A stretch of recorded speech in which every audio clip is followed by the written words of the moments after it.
Bismillahirrahmanirrahim.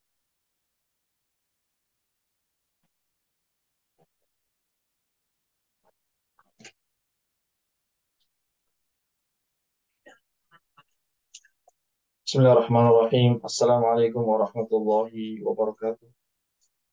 Alhamdulillahirabbil alamin. Wassalatu wassalamu ala rasulihil amin wa ala alihi wa sahbihi ajma'in. Amma ba'd. Ikhwatal Islam, para peserta kajian fikih yang dirahmati Allah. Insyaallah pada hari ini kita melanjutkan pembahasan fikih kita terkait tentang sholat berjamaah.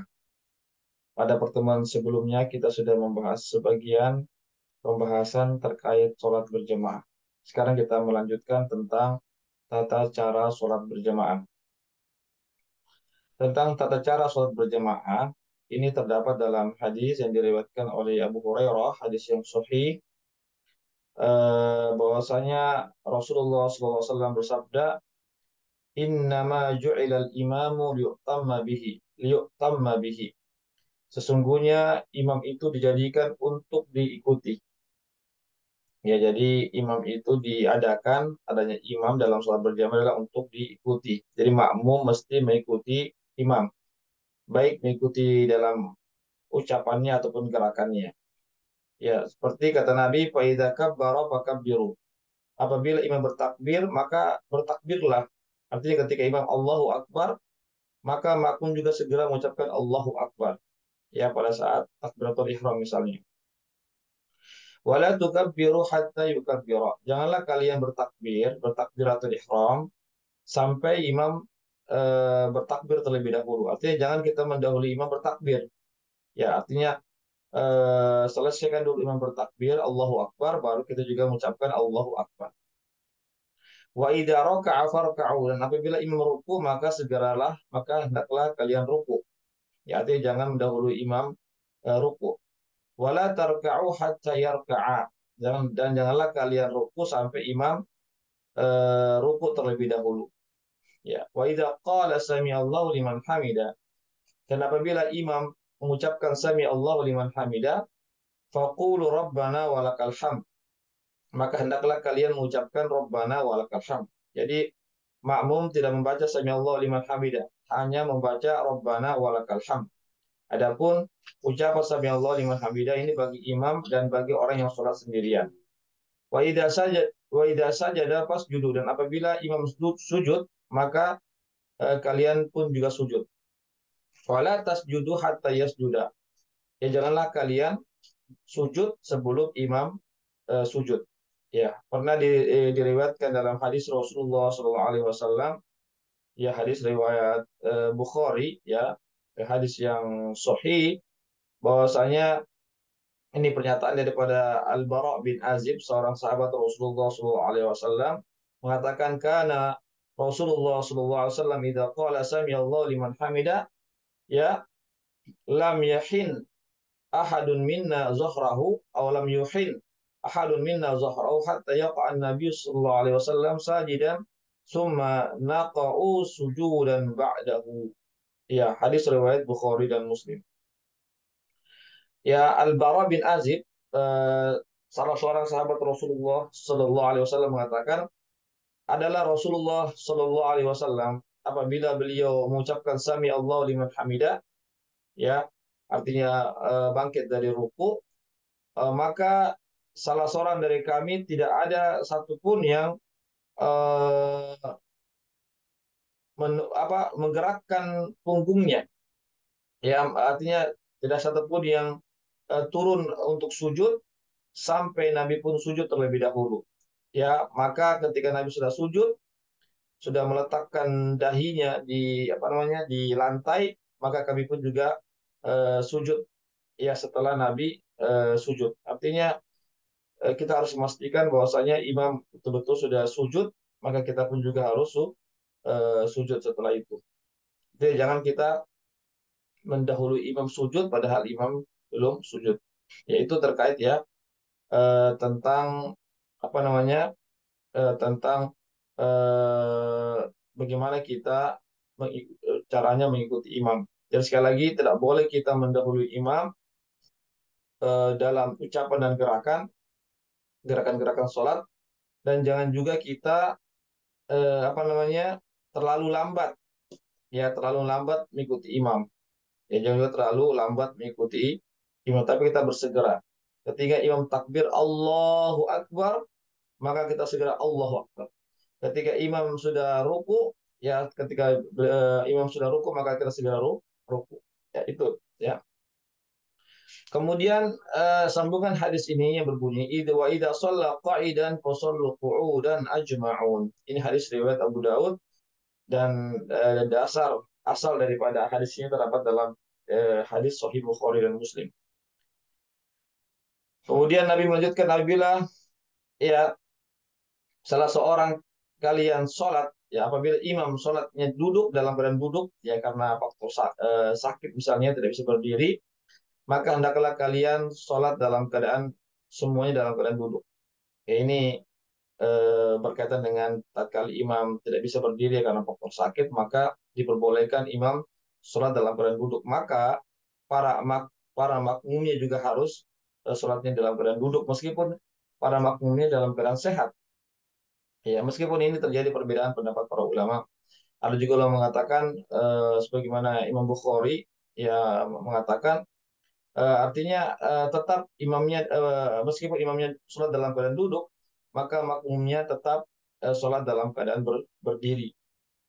Ya, Imam Bukhari dan sebagian ulama lainnya mengambil dari hadis bahwasanya di akhir hayat beliau sebelum beliau meninggal dunia, beliau pernah memimpin sholat, ya, yaitu beliau dalam keadaan duduk, sedangkan di sampingnya adalah Abu Bakar dalam keadaan berdiri, dan para makmum di belakangnya, di belakang Abu Bakar dan Nabi itu sholat dalam keadaan berdiri. Disinilah sehingga Imam Bukhari mengatakan meskipun imam sholat di dalam keadaan duduk, maka makmum tetap dalam keadaan sholat berdiri. Iya. Ada lagi pendapat yang lain, yaitu satu riwayat dari Imam Ahmad bin Hambal, ya beliau mengatakan apabila imamnya awalnya itu sholatnya dalam keadaan duduk berdiri, lalu tiba-tiba duduk karena faktor sakit misalnya tidak bisa berdiri, maka dia duduk di tengah-tengah sholat itu sementara sholat, maka makmum ketika itu eh, dikatakan wajib berdiri, ya maka makmum tetap wajib berdiri. Tapi jika imamnya itu memulai sholatnya dalam keadaan duduk karena faktor sakit, maka disunahkan makmumnya sholat dalam keadaan duduk, tapi bukan wajib, hanya disunahkan saja. Jadi ada perbedaan pendapat tentang masalah ini. Iya. Kemudian tata cara yang lainnya adalah berdasarkan hadis Rasulullah SAW yang diriwayatkan oleh Imam Muslim. Nabi bersabda, ya ummul qauma aqrahum li kitabillah. Yang menjadi imam bagi orang-orang, bagi jamaah sholat adalah orang yang paling banyak bacaan Al-Qur'annya, atau yang paling banyak hafal bacaan Al-Qur'annya, yang paling banyak hafalan ayat-ayat Al-Qur'annya. Itu yang berhak menjadi imam. Ya, orang yang baik bacaannya, orang yang banyak hafalannya tentunya. Fa in kanu fil qiraati sawa'un fa'alamuhum bisunnah. Ya. Dan apabila mereka itu sama dalam bacaannya, artinya hafalannya sama, keindahannya sama bacaannya, maka yang paling mengerti tentang sunnah, artinya yang paling banyak tahu tentang sunnah Rasulullah Shallallahu Alaihi Wasallam, atau tentang hadis-hadis Rasulullah Shallallahu Alaihi Wasallam, itu yang didahulukan. Fa in kanu fi sunnati sawa fa aqdamuhum hijratan. Dan apabila mereka sama dalam pemahaman terhadap sunnah, pengetahuan terhadap sunnah sama, maka yang lebih dahulukan jadi imam adalah orang yang lebih dahulu hijrah, yaitu hijrah ke Madinah. Ya, siapa yang lebih hijrah ke Madinah, maka itu yang didahulukan untuk menjadi imam. Ya, adapun yang sekarang ini ya kita ya kan tidak ada hijrah sekarang ini. Jadi kita berpindah saja kepada yang eh, penggalan berikutnya. Fa in kana bil hijrati sawa fa aqdamuhum silman aw sinna. Namun apabila mereka sama-sama berhijrah, maka yang didahulukan menjadi imam adalah orang yang lebih dahulu masuk Islam. Ya, siapa yang lebih dahulu masuk Islam, maka itu didahulukan menjadi imam. Atau yang lebih tua umurnya, ya. Barangkali sekarang ini kita bisa kiaskan dengan siapa yang lebih tua umurnya, siapa yang lebih senior. Ya, artinya jika sama-sama paham tentang masalah sunnah, masalah hadis, maka yang didahulukan adalah orang yang lebih dahulu atau yang lebih tua umurnya. Ya, ini yang barangkali yang ada di zaman kita sekarang ya. Ya, tapi boleh jadi ada juga yang sama-sama yang tadinya eh, yang belum Islam lalu masuk Islam, yaitu maka itu dilihat daripada siapa yang dulu lebih dahulu masuk Islam. Itu ya. Jadi menjadi imam itu bukan langsung dilihat siapa yang lebih tua umurnya, tetapi yang pertama dilihat siapa yang paling banyak hafalannya. Hafalan tentu juga yang bagus bacaannya, yang makhrajnya tajwid tentunya. Jika sama juga ada beberapa orang yang sama, maka didahulukan siapa yang lebih paham terhadap sunnah, ya, yang lebih paham terhadap sunnah Rasulullah Shallallahu Alaihi Wasallam, yaitu yang didahulukan, ya, tentang hadis-hadis Rasulullah SAW dia yang lebih tahu, lebih banyak, ya, pengetahuan tentang hadis. Jika juga sama, maka yang didahulukan adalah orang yang lebih tua umurnya. Ini yang di zaman sekarang yang lebih tua umurnya. Wala yu'ammin rajulu ar-rajula fi sultanihi. Maka seseorang itu tidak boleh menjadi imam di kekuasaannya seseorang. Artinya jika di tempat di masjid itu sudah ditunjuk imam tetap, imam rawatib, maka seseorang tidak boleh menjadi imam di tempat tersebut tanpa izin dari imam rawatib. Meskipun barangkali orang itu lebih bagus bacaannya, lebih hafal dan seterusnya, ya lebih alim dan seterusnya, tapi tidak boleh langsung-langsung dia menjadi imam. Ini bagian daripada adab ya, kecuali dengan dapat izin dari imam rawatib tersebut. Begitu juga seorang tidak boleh wala yaqut fi baitihi ala takarrumatihi illa bi izni. Dan tidak boleh juga seorang duduk di tempat duduknya seseorang di rumah orang tersebut kecuali dengan izinnya. Artinya janganlah kita duduk di tempat khusus ya, tempat duduknya pemilik rumah sebelum kita diizinkan. Ini juga termasuk bagian dari etika ya. Artinya jangan kita duduk sebelum kita diizinkan di tempat duduk yang merupakan tempat duduk itu adalah tempat duduk khusus bagi pemilik rumah itu. Kita harus mendapatkan izin dulu baru kita boleh duduk. Ini luar biasa Islam. Meskipun ini perkara-perkara yang dianggap ringan ya, sepele, tapi ini perkara yang merupakan bagian dari adab. Ya, adab etika, yaitu bagaimana kita menghargai, menghormati orang lain. Ikhwatal Islam, azakumullah. Ya, kemudian yang berikutnya, tata cara sholat jemaah yang berikutnya adalah wayam bagi an yataqaddamal imam wa ayatarassal ma'mumun wa yukammilhu as-saff wal awal. Maka seyogyanya imam itu posisinya berada di depan. Tidak boleh imam berada di eh, samping makmum atau di belakang makmum. Kecuali kalau sholat makmumnya sendirian. Kalau makmumnya sendirian, maka makmum itu berada di samping ya samping imam, bukan di belakang imam. Ya, sebagaimana nanti saya sebutkan hadisnya. Dan makmum pun juga jika makmum itu jumlahnya banyak, maka atau lebih dari satu makmumnya, maka harus rapat. Ya, rapat sebagaimana rapatnya safnya para malaikat. Sebagaimana Nabi bersabda, "Suffu kama tasuful malaikatu inda rabbiha." Bersaf-saflah kalian, berbarislah kalian sebagaimana bersafnya para malaikat di sisi Rabbnya. Yaitu yukamilu sufu al-awwal al-uwal wa tarawsuna fis saf. Yaitu para malaikat itu menyempurnakan saf-saf yang pertama ya, dan mereka merapatkan dalam barisannya, dalam safnya. Itu safnya para malaikat pertama diisi dulu saf-saf yang kosong, tidak ada yang kosong bagian depan. Kemudian safnya pun dirapatkan ya, safnya safnya dirapatkan, tidak ada yang renggang, tidak ada yang kosong. Ya, begitulah eh, Nabi menyuruh kita untuk menyempurnakan saf-saf yang pertama, saf-saf yang pertama, dan menutup celah-celah, tidak ada yang renggang, tidak ada yang renggang. Bahkan tidak boleh seorang, ya di sini disebutkan ya, man shalla fazzan rak'atan khalfa saffi bighairi udrin a'ada salatahu. Apabila seorang yang sholat sendirian ya di belakang saf tanpa ada uzur yang dibenarkan, maka dia wajib mengulang sholatnya. Artinya sholat dianggap batal. Kalau dia sholat sendirian ya di belakang saf, padahal di saf di depannya itu masih ada yang kosong. Jadi jangan kita membuat saf sendiri padahal ada saf yang kosong di depan. Ya, maka kita harus bergabung di saf itu, tidak boleh membuat saf sendiri di belakang. Maka itu akan menyebabkan sholat kita batal dan kita harus ulangi. Ya, sebagaimana hadis Rasulullah Sallallahu Alaihi Wasallam, la salata lil munfarid khalfas shaf. Ya, tidak boleh ada sholat atau tidak sah sholatnya seorang yang sholat sendirian di belakang saf. Ya, tidak sah sholatnya seorang sendirian yang di belakang saf.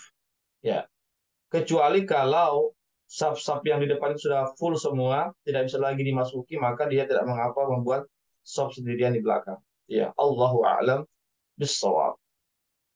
Kemudian tata cara sholat ya, yang makmumnya sendirian, ya makmumnya sendirian, yaitu sebagaimana Abdullah ibnu Abbas mengatakan, semoga Allah meridhai beliau, sholaitu ma'an Nabi sallallahu alaihi wasallam zata lailatin. Ya, Ibnu Abbas pernah mengatakan, saya pernah sholat bersama Nabi di suatu malam, itu sholat tengah malam ya, atau sholat malam, sholat tahajud. Faqumtu an yasarihi, maka saya pun berdiri di samping Nabi. Fa'akhadha bi ra'si, lalu beliau mengambil kepalaku, menarik kepalaku bin wara'i.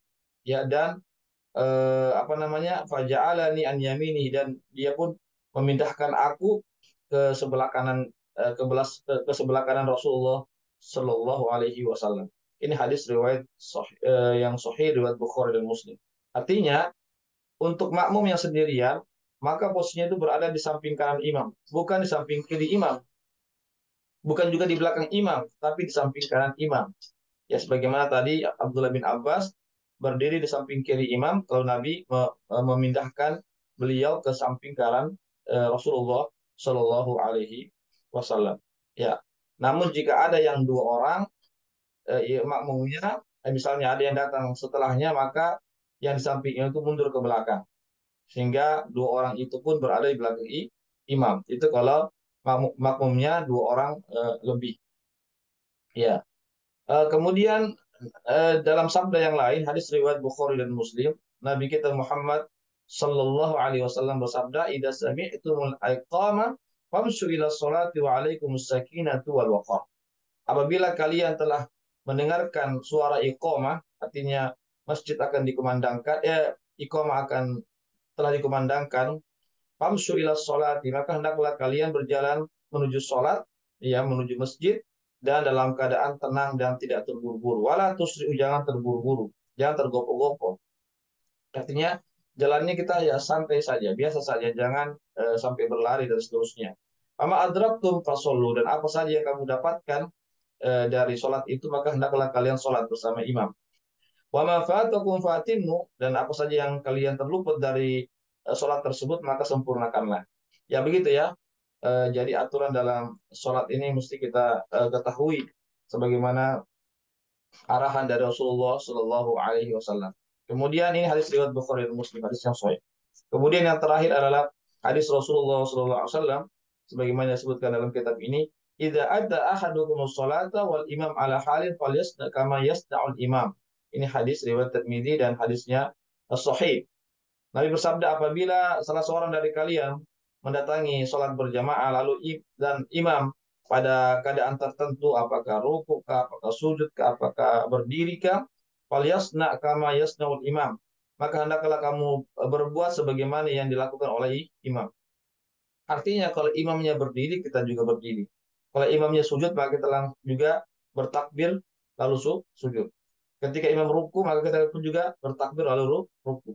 Itu yang dimaksud dengan apa yang dilakukan oleh imam, maka itulah yang kita lakukan. Jadi ketika imam ruku atau sujud, jangan kita menunggu dulu imam sampai berdiri baru kita berdiri, baru kita mulai bertakbiratul ihram. Segera kita takbiratul ihram lalu kita sujud. Itulah yang ya apa namanya? Yang diarahkan oleh Rasulullah Shallallahu alaihi wasallam. Ya sebagaimana dalam hadis yang lain, hadis riwayat Abu Daud dan hadis yang sahih, beliau mengatakan, "Idza ataitu wa nahnu sujudun fasjudu ma'ana." Apabila kalian datang sholat berjamaah di masjid, lalu kami sementara sujud, maka sujudlah kalian bersama kami. Ya, jadi janganlah kita menunggu sampai rakaat berikutnya, baru kita bertakbiratul ihram. Wala ta'uddu hasyian. Namun kamu jangan menganggap itu satu rakaat bagi kalian. Ya, karena itu tidak dianggap satu rakaat. Karena imam dalam keadaan ruku. Wa man adraka raka'ah faqad adraka sholat. Ya, dan siapa yang mendapatkan ya ruku, maka dia telah mendapatkan satu rakaat. Ya, kecuali kalau mendapatkan ruku bersama imam, ya maka itu dianggap mendapatkan satu rakaat. Tapi kalau mendapatkan imam sedang sujud, ya atau duduk di antara dua sujud, maka itu tidak dianggap mendapatkan satu rakaat. Maka dia harus menyempurnakan satu rakaat lagi. Ya, tapi kalau tapi kalau mendapatkan imam dalam keadaan ruku, ya masih dalam keadaan ruku, maka dia segera ruku, ya bertakbir, takbiratul ihram lalu ruku, maka dia dianggap mendapatkan satu rakaat bersama imam. Demikianlah pemirsa ikhwatal Islam, para peserta kajian fikih, ya semoga Allah Subhanahu wa taala senantiasa memberikan kepada kita keistiqomahan untuk terus belajar dan belajar mempelajari syariat ini sebagai bekal kita untuk di dunia ini, lebih-lebih di hari akhirat kelak. Semoga Allah Subhanahu wa taala senantiasa memberikan kepada kita pahala dan ganjaran yang besar di sisi Allah Subhanahu wa taala sebagai investasi kita di investasi kita di hari akhirat kelak. Semoga Allah Subhanahu wa taala senantiasa memberikan keistiqomahan bagi kita semuanya. Dan kami ucapkan sekali lagi jazakumullah khairan katsira pada para peserta yang sudah hadir dalam kegiatan kita pada hari ini. Ya, semoga kita terus bisa mengikuti program-program kajian kami termasuk dalam kajian fikih ini. Dan kami juga mengucapkan jazakumullah khairan katsiran kepada para donatur yang sudah ya berpartisipasi terlaksananya kegiatan kita kali ini. Semoga Allah Subhanahu wa taala membalas segala kebaikan dan eh, partisipasi eh, para donatur atau donatur yang sudah berpartisipasi dalam kegiatan kali ini. Ya, semoga Allah Subhanahu wa taala membalas segala kebaikannya. Ya, memberikan yang terbaik dan melancarkan segala usaha-usahanya dan keberkahan pada usahanya. Sekali lagi kami mohon maaf jika ada kesalahan-kesalahan dalam penyampaian ini, dalam kajian ini. Yang benarnya datangnya dari Allah saja, yang khilaf, yang keliru dari kami, ya kebodohan kami dan eh, kekurangan ilmu kami. Saya mohon ampun kepada Allah Subhanahu wa taala dan saya mohon maaf kepada para peserta kajian sekalian. Insya Allah kita akan berjumpa lagi di pekan depan, insya Allah dalam kajian yang sama, yaitu kajian fikih. Demikianlah kami tutup dengan membaca doa penutup majelis. Subhanakallahumma wa bihamdik asyhadu an la ilaha illa anta astaghfiruka wa atubu ilaik. Wassalamualaikum warahmatullahi wabarakatuh.